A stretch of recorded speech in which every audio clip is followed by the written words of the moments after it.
আপনি কি কখনো আপনার চারপাশে মানুষদেরকে ভয়ে সংগ্রাম করতে দেখেছেন? অন্যদিকে কিছু মানুষ যেকোনো পরিস্থিতিতেও শান্তিতে জীবনযাপন করে।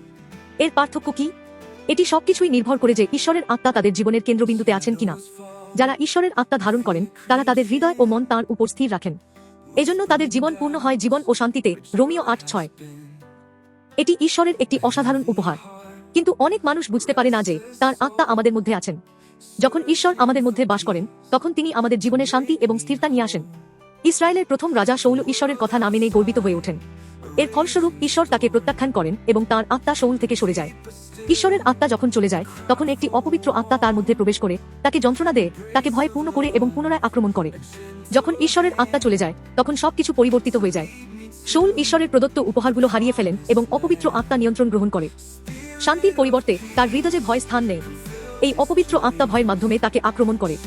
ভয় শত্রুর অস্ত্র, এবং যখন ঈশ্বরের আত্মা অনুপস্থিত থাকে তখন ভয় দখল করে। আজকাল বয়স বা পটভূমি নির্বিশেষে অনেক মানুষ উদ্বেগ, চাপ এবং গভীর মানসিক সংগ্রামের মধ্যে দিয়ে যাচ্ছেন। ভয় প্রতিটি স্থানে মানুষের উপর আক্রমণ করছে। কিন্তু এখানে একটি সুখবর, যিশু মানুষদের ভয় থেকে মুক্তি দিতে এবং তাদের শান্তি ও স্বাধীনতা দিতে এসেছিলেন। ক্রুশে তিনি ভয়ের শক্তিকে ভেঙে দিয়েছেন এবং একটি শান্তি দিয়েছেন যা বিশ্ব দিতে পারে না।